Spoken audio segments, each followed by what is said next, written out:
hayata liyabluwakum ayyukum ahsanu amala. Asyhadu an la ilaha illallah wa asyhadu anna Muhammadan abduhu wa rasuluh. Allahumma salli wa sallim ala habibika nabiyyina Muhammad wa ala alihi wa sahbihi ajma'in. Qala ta'ala fi kitabul karim, a'udzu billahi minasy syaithanir rajim. Ya ayyuhan nasu taqu rabbakumul ladzi khalaqakum min nafsin wahidah wa khalaqa minha zawjaha wa bassa minhuma rijalan katsiran wa nisaa'a. Wattaqullaha tasaaluna bihi wal arham innallaha kana 'alaikum raqiba. Fayal hadirun ittaqullah haqqa tuqatih wa la tamutunna illa wa antum muslimun. Hadirin jamaah salat Jumat yang dimuliakan Allah, patutlah kita bersyukur kehadirat Allah Subhanahu wa taala atas segala limpahan nikmat-nikmat yang telah dikaruniakan kepada kita sekalian. Maka itu mari kita gunakan seluruh nikmat-nikmat yang telah diberikan oleh Allah kepada kita, nikmat pendengaran, nikmat penglihatan, nikmat gerak langkah, kekuatan, semua itu nikmat dari Allah Subhanahu wa taala. Mari kita gunakan untuk senantiasa lebih mendekatkan diri kepada Allah. Salawat dan salam kita sampaikan kepada Rasulullah Muhammad sallallahu alaihi wasallam, Rasul yang mengajarkan kepada kita bahwa hidup ini harus selalu berubah dan berubah. Berubah kemana? Berubah menuju yang lebih baik dan lebih baik. Yang namanya berubah tidak terbatas umur, siapa saja, apakah masih remaja, pemuda, dewasa, dan orang tua, semua kita harus selalu ingin berubah dan berubah untuk menuju yang lebih baik. Apa yang mau kita rubah? Yang kita rubah baik dalam hal-hal ibadah kita, ibadah khususnya ibadah mahdoh, ataupun hal-hal yang sifatnya sosial, ekonomi kemasyarakatan kita. Hal yang berkaitan dengan ibadah, mungkin selama ini sholat kita, mulai dari takbiratul ihram sampai salam, sering kita ini tidak konsentrasi, tidak khusyuk. Begitu Allahu Akbar, dalam beberapa menit sudah hilang ingatan kita bahwa kita sedang sholat. Maka mari kita perbaiki terus menerus. Bagaimana agar setidaknya ketika Allahu Akbar sampai akhir salam, kita selalu ingat bahwa kita sedang sholat. Itu harus selalu kita rubah, terus menerus kita usahakan. Begitu juga mungkin dalam sisi kuantitasnya. Mungkin selama ini kita masih kurang untuk sholat-sholat sunnahnya. Kita tambah, kita rubah. Kalau kemarin kita masih malas-malas untuk sholat-sholat sunnah, kita tambah. Begitu juga sodakoh-sodakoh kita. Puasa sunnahnya, terus harus selalu kita tambah, kita rubah dalam kehidupan kita ini. Begitu juga dalam hal kehidupan sehari-hari, hubungan antar sesama tetangga, mungkin saat ini kurang baik, kita rubah, harus lebih baik. Begitu juga mungkin hubungan kita dengan kawan-kawan sekantor kurang baik, kita rubah agar supaya hidup ini semakin baik dan semakin baik. Hadirin, kenapa kita harus merubah? Supaya hidup ini tidak sia-sia, tidak rugi. Allah mengingatkan dalam Al-Quran, Siapa sih orang yang rugi itu? A'udzubillahi minasyaitonirrajim.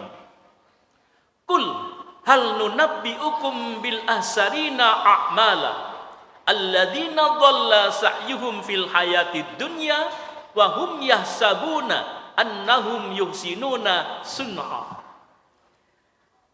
Al-Quran mengingatkan orang-orang yang rugi itu adalah, yang artinya, katakanlah, apakah akan kami beritahukan kepadamu tentang orang-orang yang paling rugi perbuatannya, yaitu orang-orang yang telah sia-sia perbuatannya dalam kehidupan dunia ini, sedangkan mereka menyangka bahwa mereka berbuat sebaik-baiknya.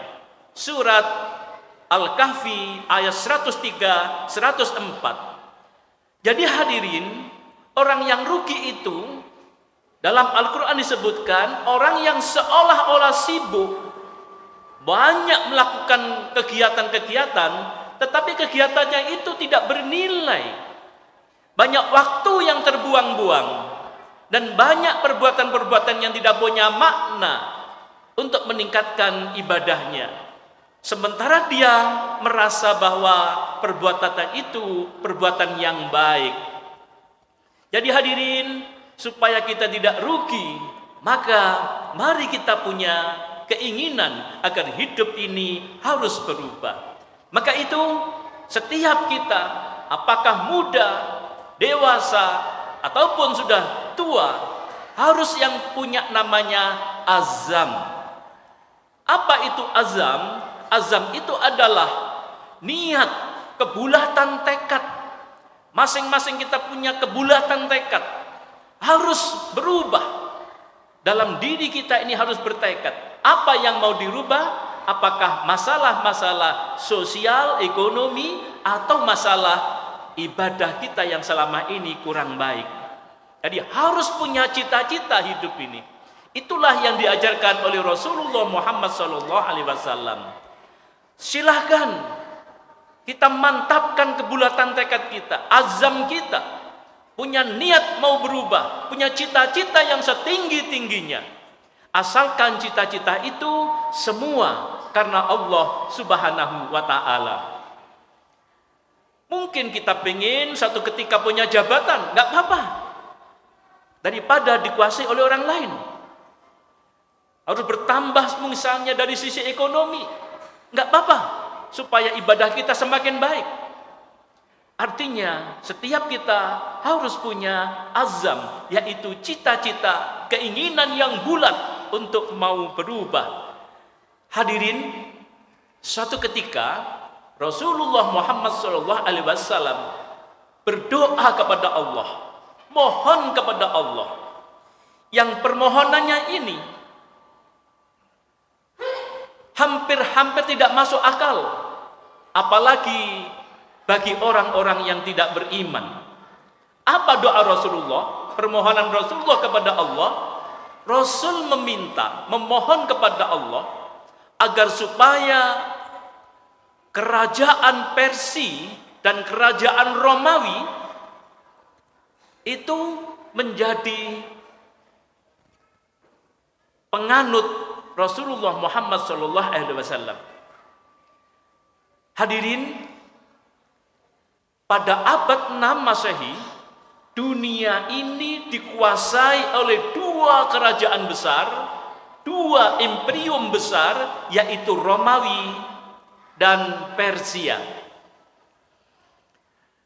Nah, Rasulullah berdoa mohon kepada Allah agar supaya dua negara itu kelak menjadi umat Rasulullah Muhammad SAW.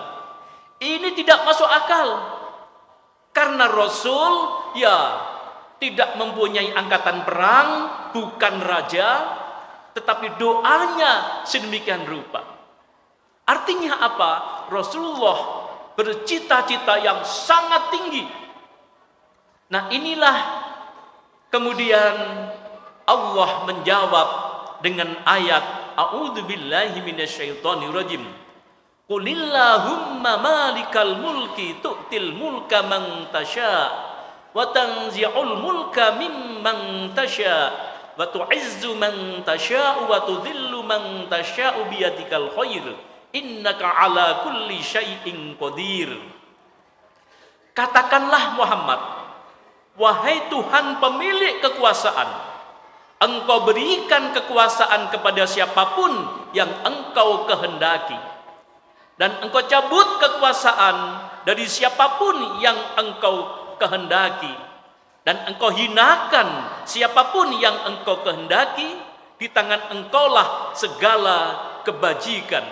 Sungguh Engkau maha kuasa atas segala sesuatu. Itulah hadirin doa Rasulullah, kemudian dijawab oleh Allah dengan surat Ali Imran ayat ke-26.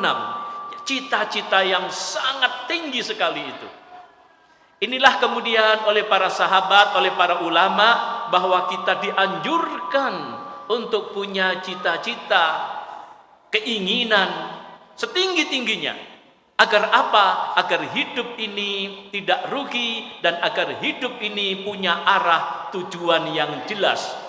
Jika tidak punya tujuan hidup ini, tidak punya cita-cita hidup ini, maka hidup ini waktu kita habis untuk hal-hal yang tidak bermanfaat. Maka hadirin jamaah yang berbahagia, ketika seseorang sudah punya niat, sudah punya azam, maka berikutnya Al-Quran mengingatkan caranya di dalam surat Al-Ma'idah. A'udzu billahi minasyaitonir rajim. Ya ayyuhalladzina amanu taqullaha wabtagu ilaihil wasilata wajahidu fi sabilihi la'allakum tuflihun.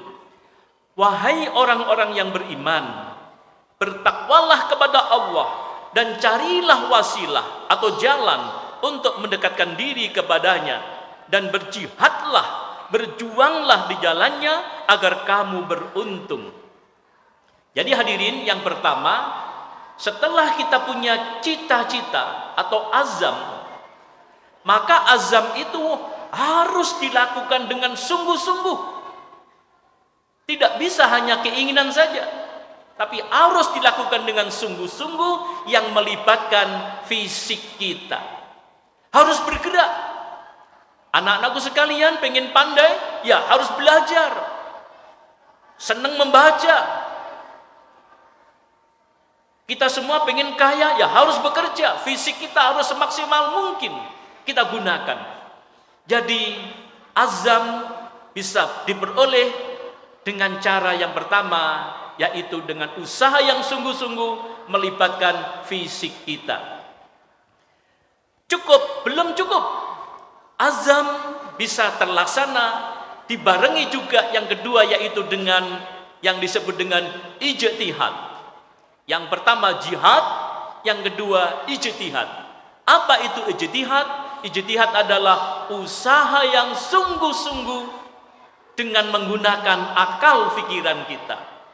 Allah telah berikan nikmat akal, maka harus digunakan dengan semaksimal mungkin untuk menggapai cita-cita dan keinginan kita. Yang ketiga hadirin, setelah jihad, ijtihad, berikutnya adalah mujahadah. Apa itu mujahadah? Mujahadah adalah usaha yang sungguh-sungguh dengan menggunakan hati kita. Artinya kita harus semakin dekat kepada Allah, memohon kepada Allah agar segala cita-cita, keinginan kita itu bisa dilaksanakan dan bisa diridhoi dan berikan kemudahan oleh Allah Subhanahu wa taala. Hadirin, ini 3 langkah-langkah untuk mewujudkan cita-cita kita bersama. Contoh, misalnya saat ini kita masih sulit untuk sholat malam, maka 3 langkah ini harus kita lakukan dengan sungguh-sungguh, dengan jihad. Kita rencanakan, mohon kepada Allah, ya Allah, nanti malam saya jam 3 dibangunkan ya Allah, saya ingin menghadapmu ya Allah, rindu denganmu ya Allah. Insya Allah begitu jam 3, saudara sekalian pasti telah dibangunkan oleh Allah. Tapi bangun saja belum cukup. Sadar saja belum cukup. Harus disertai dengan jihad kita. Sungguh-sungguh segera bergerak ke kamar kecil untuk mengambil air wudhu. Singkirkan itu selimut kita, karena memang selimut itu berat sekali ketika malam hari. Cari cara, bagaimana caranya agar mudah, dan mohon kepada Allah Subhanahu wa ta'ala. Begitu juga 3 tahapan tadi itu kita bisa gunakan untuk hal-hal yang lain, sebagaimana yang telah saudara sekalian nanti apa yang mau dirubah dalam hidup kita ini. Mudah-mudahan hadirin jamaah yang berbahagia, ayat-ayat Al-Quran yang telah kita sampaikan tadi memberikan inspirasi kepada kita, motivasi kepada kita agar hidup ini mudah dan mau berubah. Dan insya Allah dalam setiap perubahan itu ada kesulitan-kesulitan. Pasti ketika mau berubah ada kesulitan-kesulitan, tapi yakinlah dalam kesulitan itu ada kemudahan-kemudahan. A'udzubillahi minasyaitonirrajim. Bismillahirrahmanirrahim. Wal 'asr innal insana lafi khusr illal ladzina amanu wa 'amilus solihati wa tawassaw bil haqq wa tawassaw bis sabr. Barakallahu wa lakum fil Qur'anil azim wa nafa'ani wa iyyakum bima fihi minal ayati wa dzikril wa taqabbal minni wa minkum tilawatahu innahu huwal ghafurur rahim.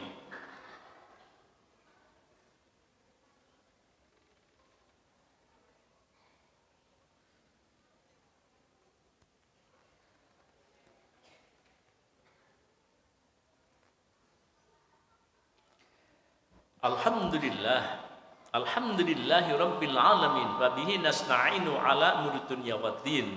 Assalatu wassalamu ala asrafil anbiya wal mursalin sayyidina Muhammadin wa ala alihi wa sahbihi ajma'in, amma ba'd.